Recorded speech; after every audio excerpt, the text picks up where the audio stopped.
So, Nick, we've been talking about the whole cloud storage versus the local storage kind of thing, and I feel like that's all kind of in the direction of the prosumer and the business and the corporation and kind of companies essentially.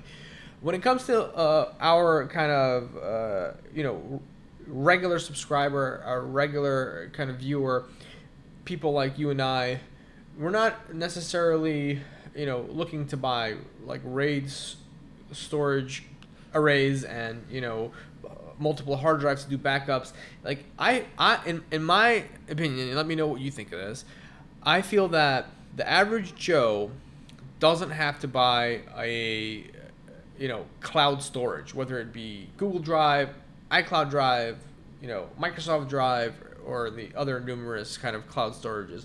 I feel like the good old flash drive that you get, like a thumb drive to back up documents, or like a external hard drive, or like a time capsule, does a great job, for backing up stuff for people like, normal users. So I don't believe so. You have a USB drive, you have a hard drive, that could potentially fail. You can that can die. Okay. You can lose your data. Okay. You do not want that happening.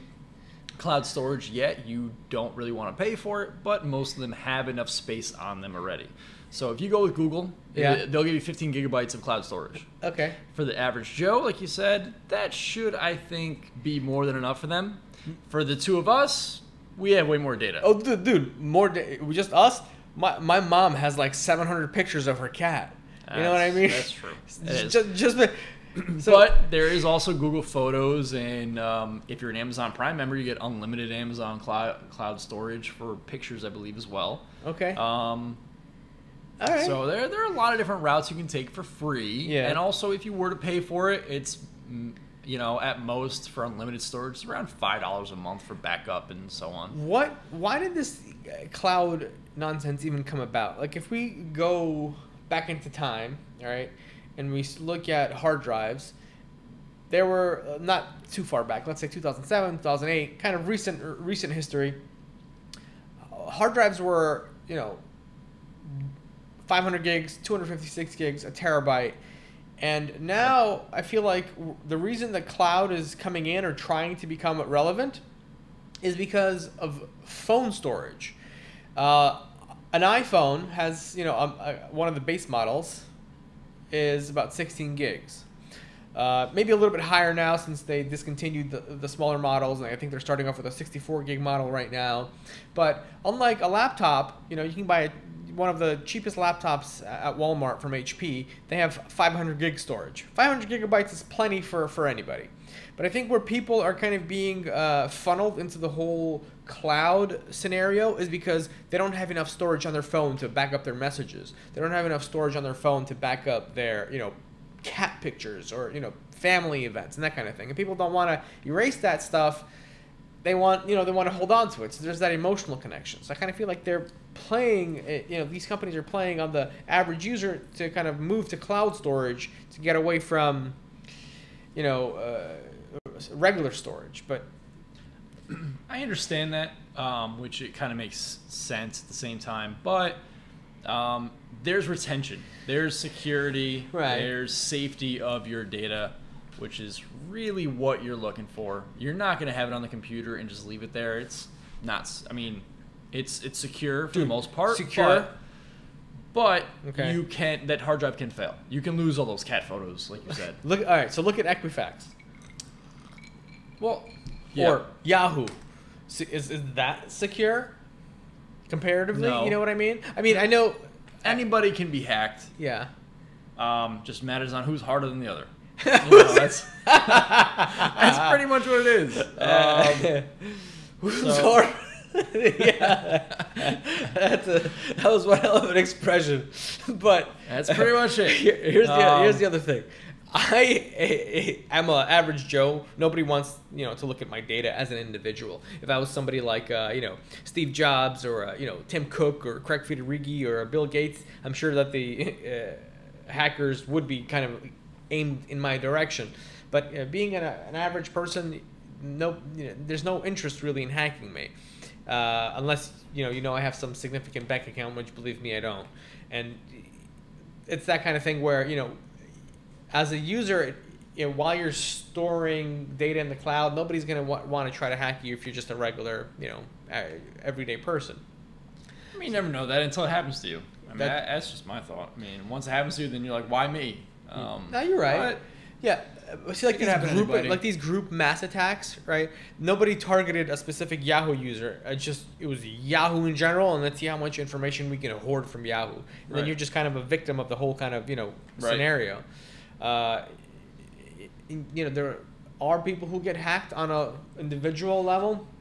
I mean, I feel like the hackers have to have a reason to kind of go in there, or at least know that they're going to have a benefit. Yeah. I mean, it would be more of like a phishing attempt. Yes. So, like, if you respond to an email, they get your email somehow for your Apple ID, password, then, they pick you out. But if, like, for malicious purposes, someone knows you and picks you out and hacks you, that's pretty rare for the most part. You're right. And speaking of phishing and the whole that kind of thing, it's interesting to see how generational gaps kind of instantly pick up on a phishing email or a phishing ad or a phishing advertisement. I feel like millennials and Gen Xers, Gen Yers, whatever you want to kind of look at, people in that general group, they're a little bit better at noticing, hey, this is a bullshit ad. This 1-800 number they're trying to make me call isn't actually legitimate. It's probably somewhere overseas, a bunch of scammers trying to get my credit card information. But there are older people who are in their 60s. Right. Of course, we'd be better at it. Yeah. We're part of the millennials. We'd be better at it. We grew up with the technology. We know what we're looking for. Mm. We've been warned everywhere. We've been warned on social media, news.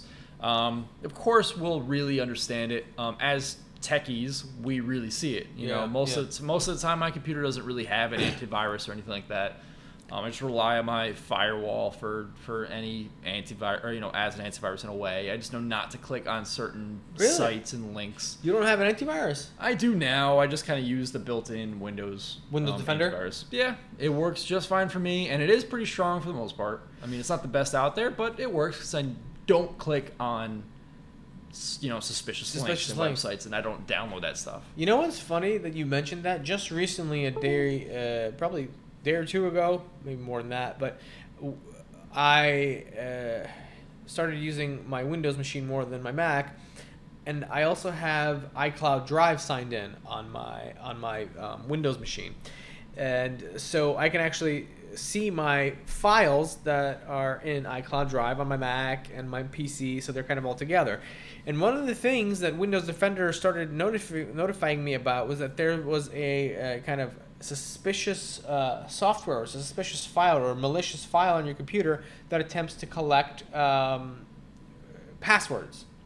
I'm like, how is that even possible? I just started using this PC. How could I have downloaded something? And then I let the Windows Defender run the scan, and guess what? It found it in iCloud Drive. So there was a file in there, but I've never noticed that file was actually malicious because I was on the Mac. So that file couldn't do anything on the Mac. It was just sitting there because it's an executable, and executable files can't do anything on Mac OS. So you just had the file sitting there, and as soon as you open up Windows, it was like, oh, there's something here. Yeah, exactly. Defender saw it and noticed it. And then as Defender was trying to delete it, it couldn't even delete it. So it had to keep on reattempting and re-erasing it until I finally got what was that guy called? McAfee or McFay, or I'm not sure. Malwarebytes? No, McAfee antivirus. Oh, the antivirus, okay. Yeah, so I got theirs, and then finally that was able to find the root of the file that was causing it, and it finally deleted it. So that was really bizarre how you can have I kind of saw that whole picture where you can have a virus sitting on your Mac, but it's essentially ineffective because the file isn't executable on Mac OS. So that was pretty weird. But just going back to the whole kind of cloud thing, I'm using iCloud Drive. I do pay for the extra storage, but how much storage do you pay for? I paid $1. For how much? Honestly, you know what? I'm gonna double click on it and I'll tell you.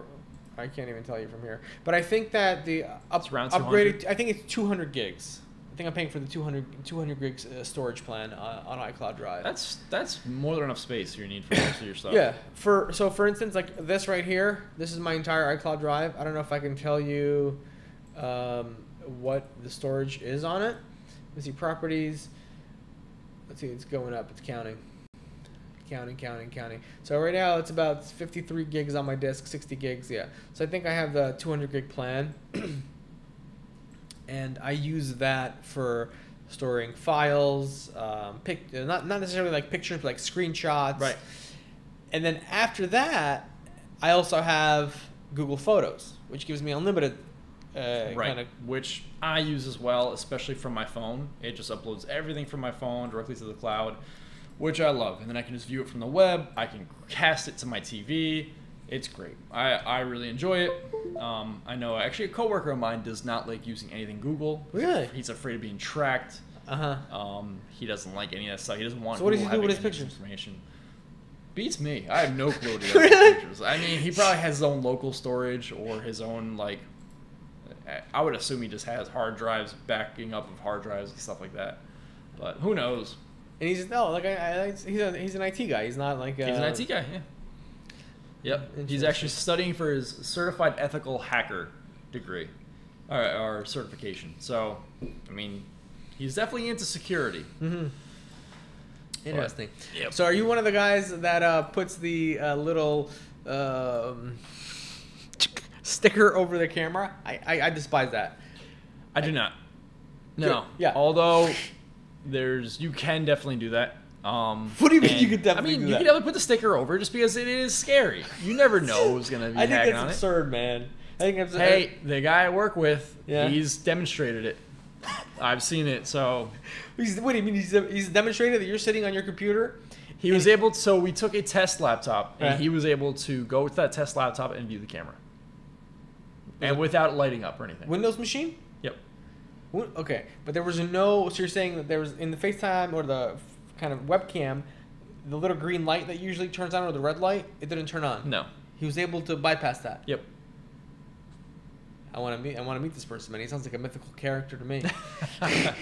What is it? He's on Mr. Robot. No, I'm just Mr. kidding. Robot. Oh, no, what's the other guy? Who's stuck in France right now, or no, Spain? Snowden? Snowden, yeah. What's he doing over there, man? He's freaking. First he was in Russia, then he got kicked out of Russia. Now he's sitting somewhere else. No The clue. Russians used them like a freaking tool, and now, he's trying to crawl back. But No clue what he's doing. He's off the grid for now. that's some nuts shit, man. But anyway, so I guess to finish up our cloud discussion, Yeah. I think cloud is growing.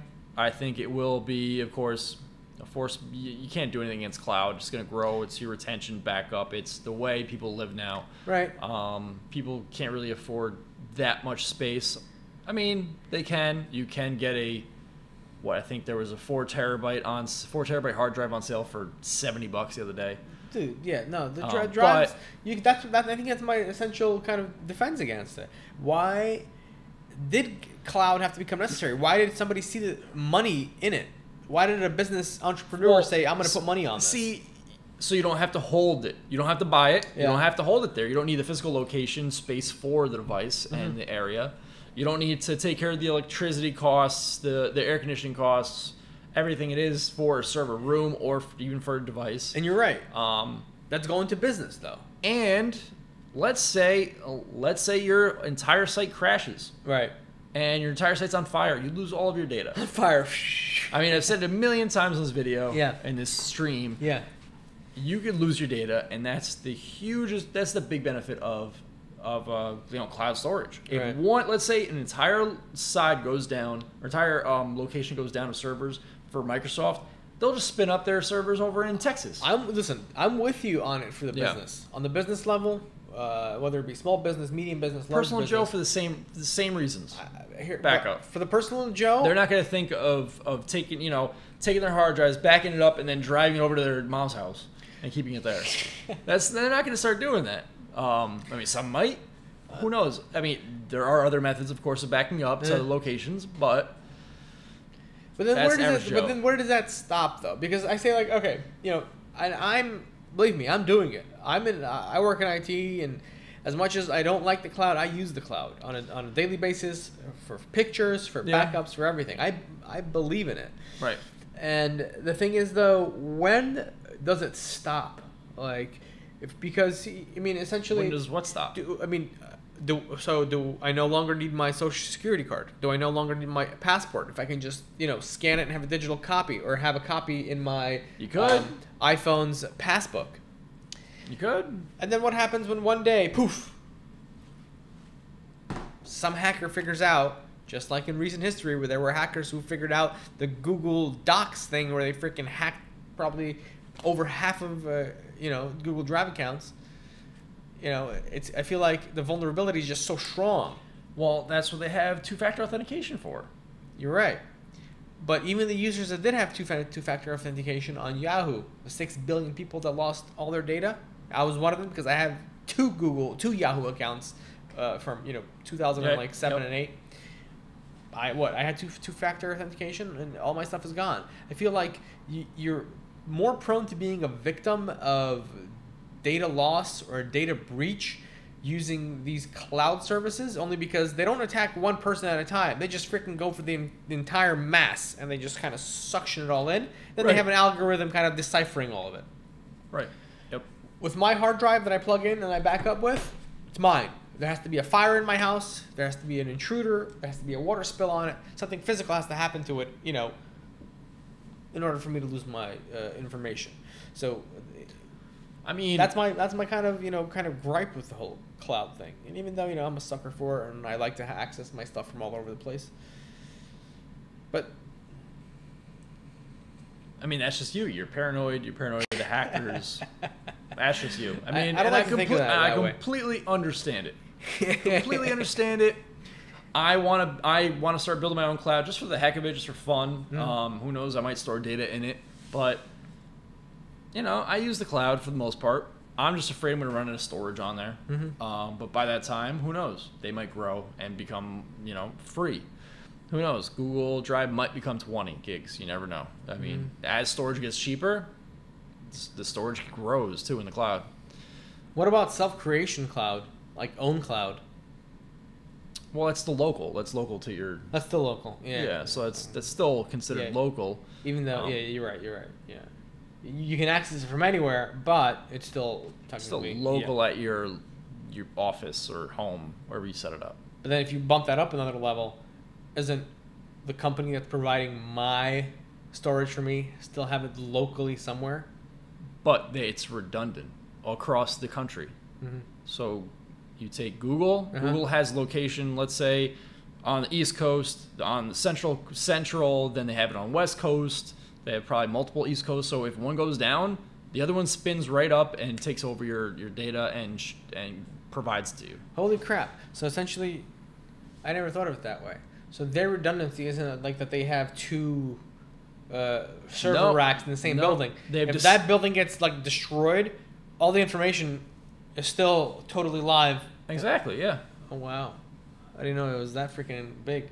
That's what it is. And that's disaster recovery too. If one goes down, they have other places to go up.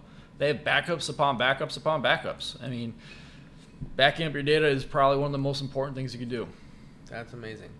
It's amazing to kind of see the perspective between and the kind of link between business and a standard and regular consumer, because at the end of the day, we all kind of need the same thing. We don't want to lose our Right. data, and we want security. Right. So whether you're a business or a everyday user, you're not forced into Right. using cloud storage, but it's the Yep. more rational kind of decision.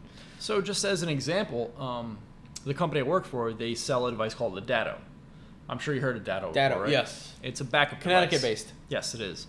So it's right in the same town I work in Norwalk. So anyway, regardless, you take the device, you actually plug it into the server area, right? It will actually back up the entire server, take an entire image of that server. If that server or that site were to go down, you can actually spin it up at Datto's location and continue working through the internet. Through them. Yep. Oh, so I see what they're doing there. So they have like a NAS, Yep. or network attached storage device, Yep. that backs up, but while it's backing up, it's transmitting that backup to another location. So that if, let's say, your physical server goes down, or even if you lose power Right. in the building, Yep. if everything goes down, including that NAS, you can get a laptop or something and work remotely from home, knowing that your information is stored at another data center within Dato's location. Right. Wow. And I they didn't know it was that and involved. they even have multiple locations just in case that one goes down. That's really impressive. Yeah, but speaking of Datto, I didn't know that that they were doing things like that. Yeah. I No, they're huge. We've the company I work for really tries to get the other companies to use it because it's very easy to use and it's a great product for backing up. Right in our backyard, right here, right in Yep. Yeah, in Connecticut. Norwalk. That's spectacular. That's good to know. That's good to know. I'm glad that they stayed, unlike the other companies that decided to leave, like General Electric and whoever else it was because of the tax raises, or Malloy not Right. doing, of course, doing the right thing. Yep. But that's that, I guess. Very interesting. Very interesting. Do you guys recommend where you work? I don't deal with much of this stuff because we do a lot of our backups locally, and we use like Google Drive, and a lot of our stuff is stored there, and then we have RAIDs. But for your customers on your bigger end, bigger business end, do you recommend Carbonite or any of these kind of entire system backup solutions? So we do it based on price point, the customer needs, what they want.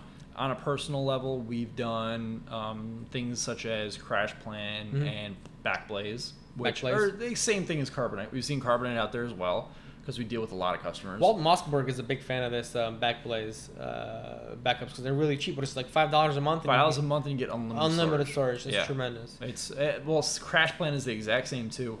Although I think they're actually closing out their home division and just making it business.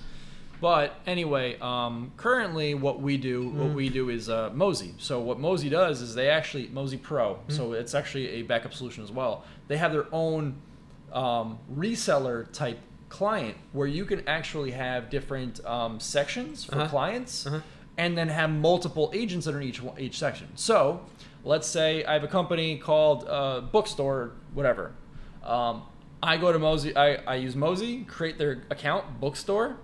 I put an agent on each and every single one of their devices, and it shows me all of that, and it shows me all their scans. I can run scans, I can update it from there, and so on and so forth. And so I have it for each and every client. And then price-wise, how do they compete? It's so Mozy is around anywhere between $30 to $40 a year per computer. That's amazing. That's amazing. So aside, that sounds. I mean, I don't think that Backblaze or Carbonite does that. That's something unique to Mozy. Possibly, yes. Yeah, I haven't heard. I don't think they do. CrashPlan might now, since they're going more business. Don't quote us on this, but this isn't something that I've heard of from the other guys. But the biggest gripe that I get from people who have used it and working in the whole kind of customer service field facing individual users, I've found that their biggest complaint about Backblaze and Carbonite is the amount of time it takes them to restore their computer. So one of my customers that came in, he said, I lost my hard drive, but I was using Carbonite, so I thought, I'm safe. And he says, it's been about 35 days since I've got my new computer, and I still don't have all my data back. Was that like an extreme thing for the guy, or I don't know? Well, it depends on the data. Yeah. If he's got terabytes and terabytes of data, yeah, it's going to take a while. It did. This guy was unique. He had a hard drive filled with like videos, and he had a terabyte internal drive. So he was more on the power user end as far as like storage goes. Well, there you go. That's part of the reason. But some of these actual places, if you inquire and if you ask ahead of time, of course, to find out, they'll actually send you a hard drive with all your data on it. A hard drive or a hard drive. So they'll take a hard drive, they'll put all your data on it, probably with 3.0, so it's way faster, and they ship it to you. I feel like I've neglected to look deeper into these like cloud storage solutions that do entire backups of like your machine. Yep. Okay. So I mean, I remember that there was at some point they would send you a DVD, but then now I'm thinking about it, that's kind of obsolete. I mean, who uses a DVD? Like, what? I know they sell them.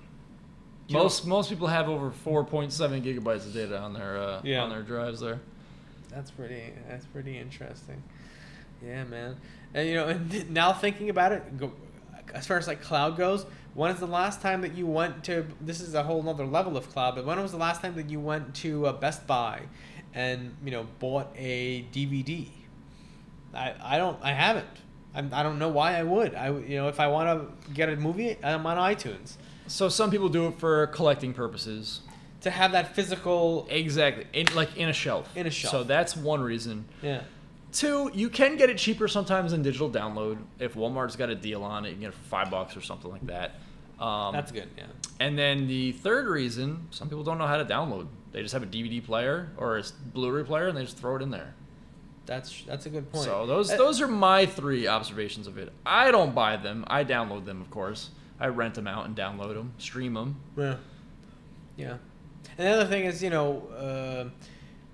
with things like mediums like YouTube, I feel like a lot of people are on the YouTube platform for entertainment and for information. Then you also have the Hulu platforms and you have the Netflix platforms. I feel like the more these 3 kind of main platforms come in, I'll say 4, we'll let Amazon Prime into this one, but the more that these platforms come in, the more people realize that they don't need to buy DVDs. The more they realize, that we can watch these for free. Yep. Then that's not to say that people still don't want the sense of ownership. Right. You don't want to say it's free. It's you're paying for a service. You're paying for it. And the other thing is, maybe they like the aspect of knowing, hey, this is mine. I can play it whenever I want. I don't have to worry about my, Netflix saying, oh, our partnership with, The Mask or Dumb and Dumber has ended and you can't watch it anymore. Yep. So they like having that collection. In which case, iTunes comes in. You know what I mean? So like iTunes is, allowing you to, buy a movie and keep it in your library and then, re-download it if you ever have to. So there's always a cloud option that's readily available. And I think as the population begins to become more comfortable with the cloud, I feel like it's going to proceed in that direction. Scary, though, because what if the cloud decides one day, and we're at like 99% utilization where all the DVDs are gone, there's no other like physical media, and then the cloud just decides to go, right. It's like, shit, where are all the movies? Well, that's if the internet completely cuts out in general. That's if like all your internet goes out, then you're Imagine that thought, all of it. Imagine that thought. That too. I mean, that's a nightmare, man. Let's say you have a snowstorm. Apocalypse. You have a snowstorm. Takes down all your electricity, or I mean, not your electricity. Let's say your internet, or it takes down a cable line of some sort. What are you gonna do? You can't stream anything, so people buy the physical DVDs. Yeah. So I mean, the same. My girlfriend does the same thing. She thinks that she should have her physical DVDs. We put a DVD player in the living room, even though we've never used it once. We still have it there just in case we can't stream anything. Man, it's funny, dude. Yeah, that is just funny. But imagine even on the worst kind of like scale, apocalypse scale. Just entirely, nationwide. Apocalypse. Yeah, man, nationwide. Power goes out. That's it. You got to freaking go back for your machete. You got to get your K-bar. You got to make sure you have a weapon. At that point, you just want to survive. Yeah. You don't care about the internet and streaming movies at that time. You just want to survive and get food. Survive and get food. That's crazy. Oh, man. Oh. Do you have any survival gear? Are you like, what are they called again? I have a Swiss Army knife. That's about it. What are the red ones with the... No, it's a tiny little one. It's about this big, and it just flips out like 3 little items or something. With the toothpicks? That's it. Oh, man. All right. What are they called? Doomsday preppers? Yeah, something like that. They freaking have entire bunkers in their homes and all that kind of stuff. Yeah, that's funny to think about. Anyway, let's not get too off topic because I feel like... all right, why don't we just close out the session? I think we should, man, because I think our viewers are just logging off realizing we're talking about doomsday preppers. Exactly. So, on that note, thank you for watching, guys. We hope you join us next time when we talk more about cloud storage, or maybe not cloud storage, depending on what the hot topic of the day is, or whatever's trending on Twitter. You got anything to add to that?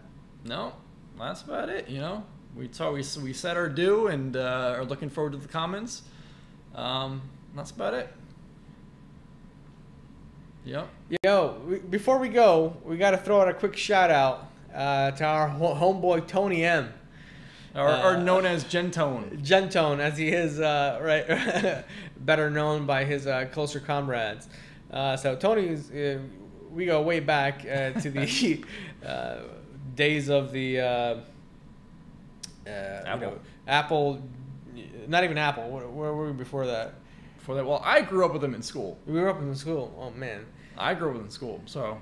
Yeah, man, and he's always been a killer. He's always been a killer. He always made me laugh. Remember when he stabbed that kid with that machete? Yeah, I couldn't believe it, man. Yep. I just watched him bleed out right on the floor. I was terrified. I was terrified. No, we're just kidding. Of course. Yeah, we're kidding. All right. He's enjoying this right now, but anyway, Tony, thank you for watching. We appreciate you every minute of the day. We love all of our viewers, all of our subscribers. Thank you for watching. Take it easy. Take care, guys.